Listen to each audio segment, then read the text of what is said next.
Oi Batista, um abraço para você, boa tarde para todo mundo ligado aqui na Rádio Bandeirantes. Tô aqui no estádio Brinco de Ouro da Princesa e hoje eu vim bater um papo exclusivo com o Arzu, preparador de goleiros do Guarani. O Arzu, que sempre foi muito elogiado, né, por ser um dos melhores profissionais na área dele, na posição dele.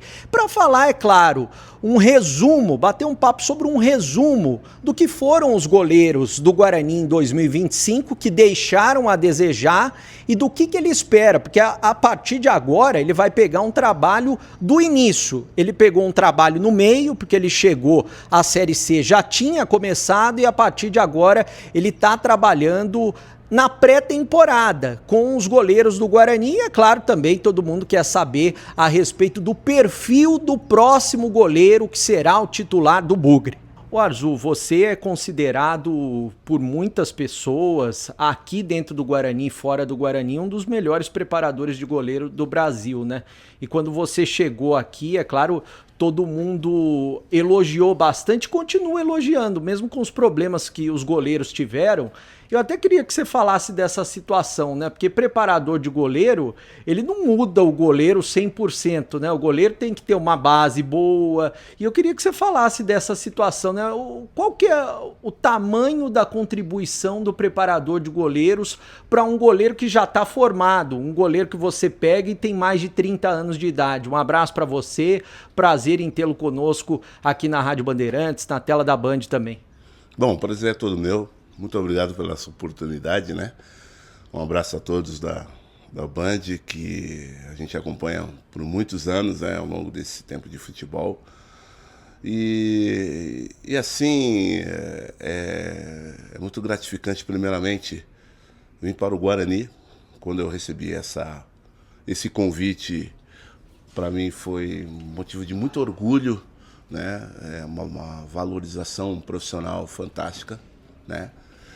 E você bem disse que quando eu cheguei aqui, foi após a terceira partida, né, da Série C, e nós visualizamos, né, todo um contexto dos goleiros, né? O Andrei fez aquela terceira partida e naquilo ali, eu fiz passei até por uma entrevista dizendo exatamente isso, que a gente precisava recuperar primeiramente o ser humano, né? É o que estava precisando, porque haviam sido 3 derrotas, né? Então, primeiramente o ser humano, porque as coisas não vinham acontecendo, porque a pressa, ela é inimiga da perfeição e a pressa também não deixa você fazer os movimentos corretos. E nós corrigimos, né? Demos essa confiança para ele, corrigimos no dia a dia. Você sabe que goleiros de média 27, 28, 30 anos, eles já possuem seus vícios, né? Seus vícios esses que são trabalhados lá na base, né? E aqui a gente conduz fazendo os ajustes possíveis dentro daquilo que a gente entende que é o melhor pro goleiro, em termos daquilo que o professor quer, daquilo que o treinador queira, né? Primeiramente, o goleiro tem que saber defender da melhor maneira possível. Hoje em dia se fala, o goleiro tem que jogar com os pés. Não, primeiramente ele tem que saber defender. Foi o que a gente fez. Calma, vamos cuidar da meta, né? Através das nossas metodologias que a gente tem dentro de um contexto. Procuro trabalhar em si, todos eles, independentemente da idade, né? Todas as valências físicas, velocidade, potência, velocidade de corporal, né? Existe um exercício que a gente faz que a gente se chama rotação de quadril, giro de quadril posicional, velocidade corporal na transferência também do posicionamento, que isso se usa muito hoje em dia, né? E foi o que nós fizemos naquela época e deu certo, né? Obviamente que cada partida é um modelo diferente, tá? De treinamento. E a gente sempre estudava, eu procuro sempre estudar o adversário, claro, mediante os atacantes, bola parada, a gente passa pro atleta através de vídeo, né? E a gente transfere tudo isso para o campo, né? e tem dado certo. E eu queria que você falasse, é claro, a gente não vai colocar a culpa, o Guarani não subiu por causa do Andrei e por causa do Dalberson, mas é claro, todo mundo viu que eles tiveram falhas. Não foi você que escolheu o Andrei, não foi você que escolheu os goleiros que estavam aí, o Fred, por exemplo, mas depois veio o Dalberson e pelo que a gente sentiu, a maioria das contratações deu certo porque o Guarani reagiu. Se esperava muito do Dalberson na segunda fase. Ele teve as falhas dele também. Agora, como que você faz a análise em relação ao que eles apresentaram? E é claro, a torcida, tecnicamente, ninguém vê as situações que você vê no dia a dia, mas viu que eles apresentaram falhas, né? Como que você faz essa análise especificamente do Andrei e do Dalberson em 2025? A oscilação do Andrei aconteceu mediante a carga emocional de toda a equipe, juntamente com toda a carga emocional de toda a equipe que vem acontecendo, porque naquela posição, né, de tabela, você sempre tendo que ganhar as partidas, né, e a carga foi muito grande e não acompanhou, né. O Dalberson, quando chegou, ele chegou praticamente há muito tempo sem jogar. Isso atrapalha muito pro goleiro. Muito tempo sem jogo. O treino é treino, o jogo é jogo. Obviamente que a gente procura se aproximar o máximo possível do jogo, mas é diferente. O cenário é diferente, né? Mas o Dalberson, na minha opinião, ele tecnicamente, ele entrega muita coisa boa. Juntamente com a equipe, a carga emocional também dele não estava muito bem. Ele fez um excelente jogo contra o Náutico, lá nos Aflitos. Depois nós conversamos sobre esse jogo para a gente manter, né? E ele falou, poxa, no dia a dia está sendo muito interessante porque a gente está trabalhando praticamente aquelas defesas que ele fez, né? Então todos os dias a gente enfatiza bastante aquelas defesas que foram feitas, né? E vamos procurar manter. E ele procurou manter da melhor forma possível, né? Obviamente que o goleiro, existe um trabalho que é trabalhado assim de parte técnica, principalmente no dia anterior ao jogo, que são as bolas paradas. Tá? Então a gente procura fazer praticamente 48 bolas alçadas, né? Bola de linha de fundo, bola de diagonal, bola em andamento, bola pesada de primeiro pau. Isso aí ajuda muito na parte mental, porque ajuda na decisão dele, né? A tomada de decisão tem que ser a melhor diante do jogo. E essas bolas ajudam muito. E também as batidas frontais, as batidas diagonais, né? E ele vinha vindo muito bem, né? O que eu posso te dizer é que o emocional é muito importante. É muito importante. E como ele vinha muito sem jogo, isso não é que prejudicou, mas pegou um pouco, tá? Pegou um pouco na tomada de decisão. Mas o Dalberson, para mim, na minha opinião, é um grandíssimo goleiro. No ano passado, pelo Santos, eu fiz um jogo contra ele. Ele estava no América Mineiro. Ele fez um grande jogo na Vila Belmiro. Nós ganhamos de 1-0, mas ele defendeu muitas bolas. Se eu não me engano, nós temos até marcado, ele fez 4 a 5 defesas difíceis. E quando me relataram, me falaram dele para vir, eu lembrei desse jogo. Eu entrei em contato com as pessoas lá do América também, através de todo o contexto, né? E, poxa, vai se dar bem. Aí é aquilo que nós conversamos. A parte mental é fundamental para uma partida decisiva. E todas as partidas, o Elano até brinca que é uma verdade, né? A gente estava no mata-mata durante 4, 5 meses, né? Todo jogo era muito decisivo. E a parte mental ali é também decisiva. A tomada de decisão tem que ser precisa, tem que ser decisiva, né? E então, mediante a carga emocional de tudo que vem acontecendo e juntamente com o tempo de não estar jogando, isso oscilou um pouquinho essa tomada de decisão. Mas ele é um grande goleiro, tá? Agora nós estamos no início, né? No início de um processo. Nós vamos começar da melhor maneira possível. Nós temos tempo agora na pré-temporada, né, para trabalhar todas as valências que foram ditas, e eu acho que vai dar bem. Eu até percebo quando a gente pode acompanhar alguns treinamentos abertos que o que dá mais para ver é o seu treinamento, um treinamento forte igual com todos os goleiros, né? Aí você falou dessa situação, quando um goleiro falha, por exemplo, porque o Dalberson ele fez o melhor jogo dele indiscutível contra o Náutico lá em Recife. Mas o que você faz particularmente, né? Quais são os detalhes? Por exemplo, no derby aqui, aquela bola que ele tomou era uma bola defensável. Aquele jogo contra o Náutico aqui também, aquela situação de escanteio, cabe bem o que você estava falando, tomada de decisão. Ele teve uma decisão errada, foi para o escanteio, a bola que ele poderia defender e depois ele poderia sair no atacante, não saiu. Como que é o seu trabalho depois de tentar corrigir isso daí? A gente faz uma revisão via vídeo, né? Isso todo pós-jogo a gente corrige em cima disso, transfere para o campo nos treinamentos. E aquela bola, eu vou te dizer, que aconteceu aqui contra o Náutico. Era uma bola que o gramado está totalmente molhado, né? E foi uma bola parada. Quando ela subiu, a tomada de decisão foi o quê? Vou segurar porque está no término do jogo.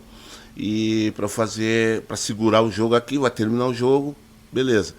Só que ela subiu muito e pegou praticamente na ponta dos dedos dele, então não tinha como ele segurar. Tanto que depois ela caiu atrás dele e ele tentou corrigir e jogou para o escanteio. Então ali, o certo mesmo era jogar para escanteio, na primeira ação, digamos assim, né? Mas depois veio o escanteio, enfim. Mas o certo naquela defesa ali é ele dar o tapa para o escanteio, né? Mas ele puxou em si para a responsabilidade de segurar essa bola e acabar o jogo ali, praticamente, digamos assim, né? Mas no outro dia nós corrigimos, via vídeo, como eu te falei, fizemos em campo também. Aí ele corrigiu. Azul, falando até da escolha do próximo goleiro, né? A gente sabe, tem nomes no mercado, o Guarani pretende trazer um jogador mais experiente. E se o Guarani trouxer um jogador que hoje, por exemplo, está na reserva?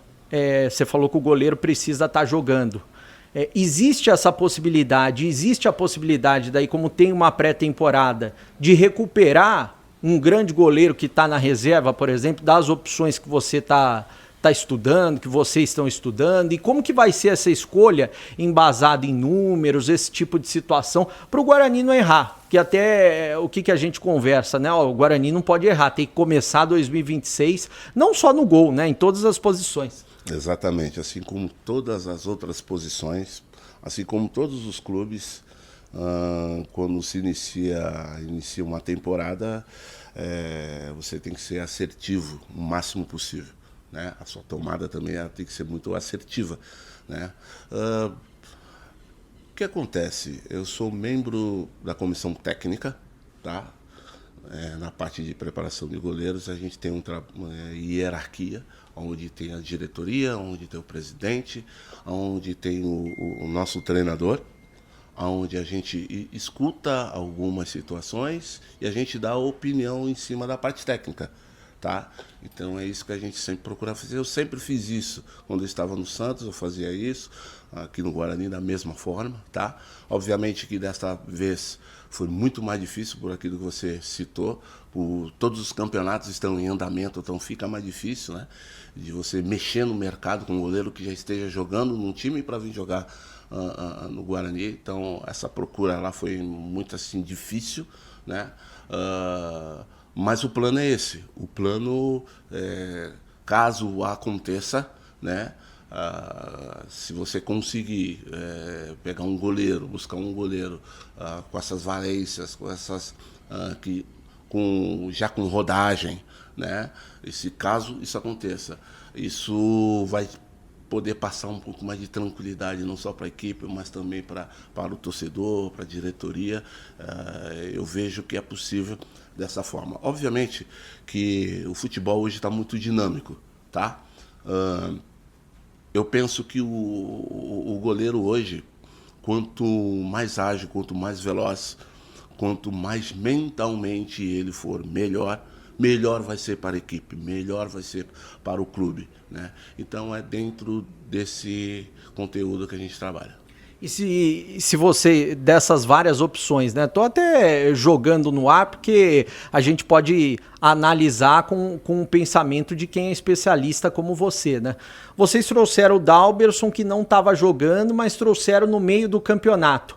Muda alguma coisa você trazer algum goleiro, por exemplo, traz um experiente agora que não está jogando, mas você traz na pré-temporada, isso muda? Exatamente, muda porque ele vai fazer parte do princípio de um trabalho, né? Ele vai conhecer, vai se adaptar à nova metodologia, né? Do trabalho não só do preparador de goleiros, como também da equipe, como do treinador também. Isso é fundamental, a pré-temporada, 30, 35 dias, né? Para ele encaixar o melhor possível no modelo. Eu gosto muito que o goleiro, por exemplo, tenha a sua tomada de decisão na frente do gol, 3, 4, 5 passos fora do gol nos cruzamentos, entendeu? Para girar, para ter um giro melhor de quadril, para quando ele for fazer a cruzada da passada, que a gente fala bastante, tá em cima da bola praticamente, não dentro do gol, que vai ser tardia a tomada de decisão dele, né? Porque para você ter isso, o posicionamento te ajuda muito, né? E hoje a batida dos adversários, as nossas também, está cada vez melhor. Né? Os treinamentos, né, que os treinadores pedem, vamos tirar do goleiro, então você já adianta um pouquinho mais para você atuar naquela região. Então eu gosto muito disso, tá? Dentro desse perfil a gente vai trabalhar bastante na pré-temporada, não só com os mais experientes, como com os mais novos também a gente trabalha, né? Essa rotação de quadril que eu disse para você, a gente vai trabalhar bastante, que é uma bola que às vezes não dá tempo de fazer uma entrada, uma passada, então tem que rodar o quadril o mais rápido possível. O trabalho com os pés, que hoje é essencial, sim, né? Para a equipe ter uma boa construção de jogo inicial, tá? E as defesas, elas vão partir do momento em que ele tem um bom posicionamento, uma boa velocidade corporal, né? Então tudo isso se encaixa numa pré-temporada, por isso que é benéfico. Então o torcedor do Guarani pode esperar que essa contratação que todo mundo está esperando seja um cara para chegar e dar segurança, e é claro que espero que você possa melhorar também os que já estão aqui, né? Sem dúvida, esse é o meu papel, você pode acreditar, e eu procuro fazer o melhor possível, isso o torcedor pode saber, tá? Porque a gente vai se doar ao máximo, porque agora a gente está no início de um trabalho, e isso é muito importante, então a gente vai se doar ao máximo para o torcedor bugnino, porque o que ele fez, o que o torcedor fez para nós, foi uma situação assim, uma coisa assim, de nível assim, eu nunca tinha visto. Tá? Eu nunca tinha visto a festa, o apoio, né? E até mesmo em algumas derrotas que nós tivemos aqui, sabe? A gente saía, um ou outro, não saía contente e tal, mas a grande maioria aplaudia e dava força. Então, ele merece, sabe, todos os nossos esforços no dia a dia, tá? Principalmente da minha parte com os goleiros. Tá? A gente trabalha especificamente de cerca de 90, 120 minutos sem parar, tá certo? Para que o goleiro dê o máximo na sua partida, que eu sempre repito, para que o goleiro entre lá dentro e tenha a melhor tomada de decisão, independentemente de quem joga. E para fechar com você, até uma situação legal de se conversar, porque Coritiba, como exemplo, acabou de subir para a Série A e foi campeão, bateu campeão, apostando num goleiro jovem, goleiro da base. O Guarani, tradicionalmente, não é um time de revelar muitos goleiros, revela muitos jogadores de linha, mas tradicionalmente não tem muitos goleiros. Tem bons goleiros revelados, mas não tem muitos. E faz tempo que o Guarani não consegue revelar um goleiro. Eu bati o olho em algumas partidas do Sub-20 e vi o Ian com muita qualidade. Um goleiro que, pra mim, assim, até comparando com os jogadores do profissional, ó, esse cara aqui tem mais potencial do que os caras que estão no profissional. E ele agora tá subindo. Como que você vê essa possibilidade do Ian, daqui quanto tempo, tá brigando por uma posição de titular? E como que você vê o Ian também como goleiro agora atuando entre os profissionais? Ótima pergunta, porque eu tô muito inserido nesse contexto, tá? Porque eu fiz muito isso, esse tipo de trabalho é um projeto, melhor dizendo, onde você torna um atleta ativo do clube, tá? Porque o clube O mercado, melhor dizendo, hoje ele está muito difícil, ele está muito caro. Então, em termos de goleiro, quanto mais você tiver goleiros da base no departamento profissional, melhor ainda. Primeiro, para a adaptação. E eu sempre faço esse trabalho de integração do pessoal da base para com o profissional, independentemente de idade, 15, 16, 17, 20. Eu vejo o Rian uma boa promessa, tá? Uma boa promessa. Agora, nós temos que saber quando lançá-lo, né? Qual vai ser o momento, tá? Só para dar, por exemplo, o João Paulo, o John, lá no Santos, no caso, tá? O João Paulo, o John, o próprio Rafael Cabral, quando eu subi eles para o profissional, eles ficaram 4 anos para depois de virarem titulares, tá? Então existe um processo, né? Existem os processos, mas isso é necessário. Eu estou conversando com o presidente, eu estou querendo implantar isso aqui no Guarani, que é muito interessante, porque o Guarani, na categoria de base, tem muitos bons goleiros, e o Rian é um deles. Bom, sobre reapresentação, ontem a gente já trouxe aqui na Rádio Bandeirantes jogadores remanescentes de 2025 que já estão fazendo testes físicos. A gente não tem ainda a lista completa dos atletas que vão ficar para a próxima temporada, mas é claro que os novos contratados, a maioria deles deve chegar na semana que vem, quando o Guarani fará uma pré-temporada fora de Campinas, em Bragança Paulista. Essa pré-temporada começa na segunda, dia 8, no CT, onde treina o Red Bull Bragantino feminino, e vai ficar até o dia 17. Os jogadores vão ficar por lá até o dia 17. Depois eles retornam para Campinas, não se sabe ainda onde farão a preparação, até porque o gramado do Brinco, quem está nos vendo pelo YouTube, ainda está sendo reformado, o gramado do CT ainda está sendo reformado também. A expectativa é que eles possam treinar em algum campo, ou em Campinas ou próximo de Campinas, e a maioria dos novos contratados chegando nos próximos dias. Com relação a eleições, ontem terminou o prazo para a comissão eleitoral avaliar, homologar ou deferir as chapas, tanto do Conselho de Administração quanto do Conselho Deliberativo e também fiscal. Quanto a Conselho de Administração, chapa Avante Meu Bugre, encabeçada pelo atual presidente, o Rômulo Amaro, entregou mais de 200 assinaturas e a chapa foi homologada. Chapa da oposição do Conselho de Administração, chapa Meu Bugre Forte, encabeçada pelo Felipe Rosselli. Essa chapa ainda não foi homologada, entregou cerca de 117 nomes, alguns estão com problemas.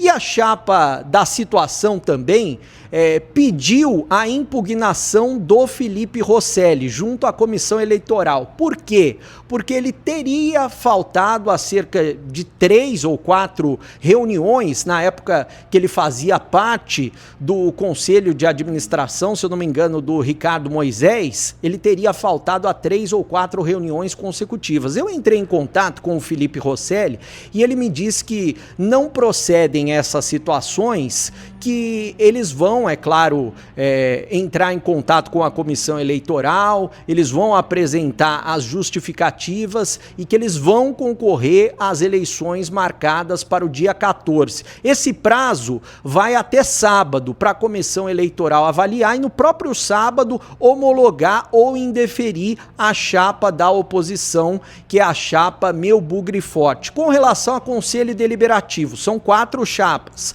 Chapa da situação do Rômulo, que é a chapa Avante Meu Bugre, foi homologada. Chapa Renova Guarani, também foi homologada. Chapa Pro Guarani ainda não foi homologada, tem alguns problemas. E a chapa do Felipe Rosselli, que é a chapa Meu Bugre Forte, também não foi homologada ainda quanto a Conselho Deliberativo e Fiscal. Essas 2 chapas que não foram homologadas do Conselho Deliberativo e Fiscal também têm até sábado como prazo máximo para apresentar as justificativas e as alterações. Valeu, Batista!